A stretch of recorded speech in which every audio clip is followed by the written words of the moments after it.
Rajeshri Venkatramanan, reading 120 words, English shorthand dictation.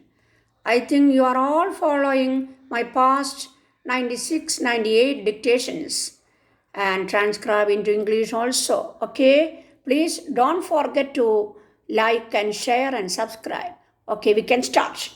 Minister of State for Agriculture and Minister of Agriculture, Mysore, President of the Convention, and fellow delegates. We have come to the end of the deliberations, and it is my pleasant duty to propose a vote of thanks. We are grateful to the Vice President of India for making all the trouble in coming here and inaugurating this convention. We are deeply grateful similarly to the Governor of Mysore and the Chancellor of the University for having coming here and address this convention. This association is now developing its own status and getting its new places in the scheme of things in the country. We are grateful to the dignitaries for coming down and gracing this occasion of the annual convention. Our thanks are particularly due to the Minister of State for Agriculture, who, in spite of his busy engagements and the Parliament being in session, found time to rush down, if I can use the term, and give us his address. We are particularly grateful to him for the references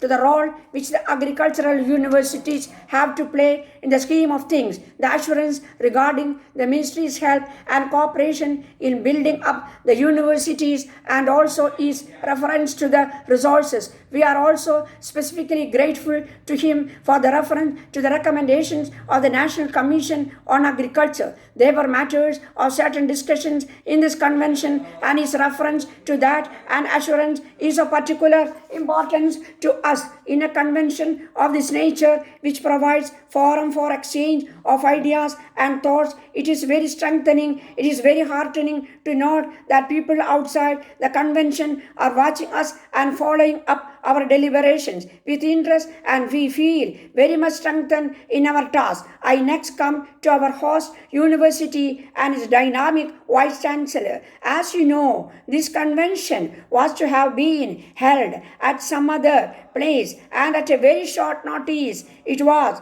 decided on the strength and the assurance and other efforts which we knew would be there that this convention should be held here, and I am sure you join me in proposing really a hearty vote of thanks to the host university for the excellent arrangements that were made. I, for one, would say that every delegate was so overwhelmed with this help, and that some of us who in the initial stages were accustomed to refer to the details of programs in the invitation got lazy and forgot to refer to there, because there would always be somebody who would remind us and put us in bus or car and see that we are there. Such service is almost unheard of. To add a personal note for a forgettable Vice Chancellor like me, who had the misfortune in losing his luggages,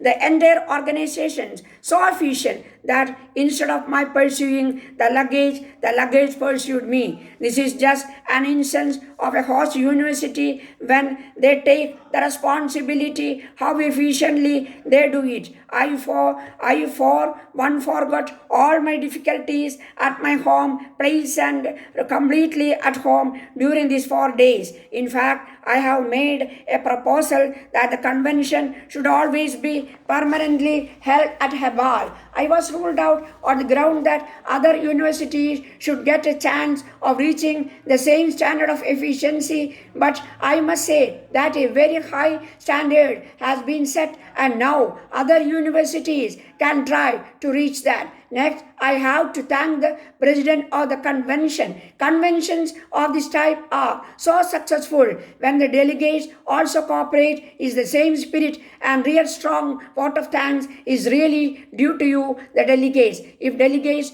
do not cooperate, perhaps not much could have been covered. We are grateful to the delegates for organizations other than the association itself. We have delegates from the ICAR, delegates from the USAID. We have members from the Planning Commission and various academic disciplines, and to bring the convention charm and grace to our friends from the Home Science Wing also. We are grateful and our thanks are due to all the delegates.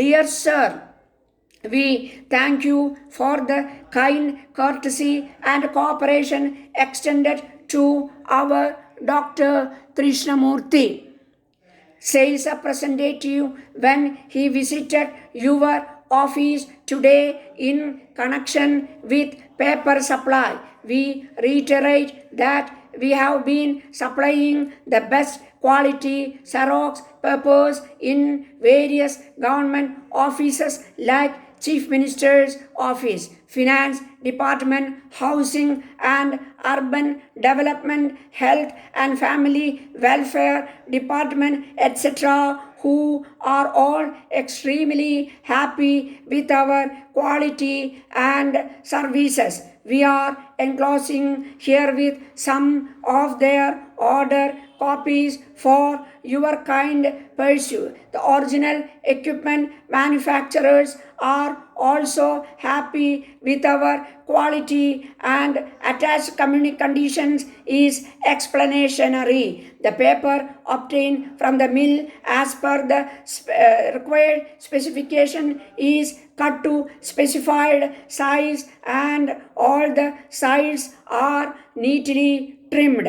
The cut rims of uniform size are aired and damaged cut pieces are carefully removed to avoid paper sticking to the costly drum of the machine. The selected papers is packed by placing straw boards on the top and bottom, which gain covered by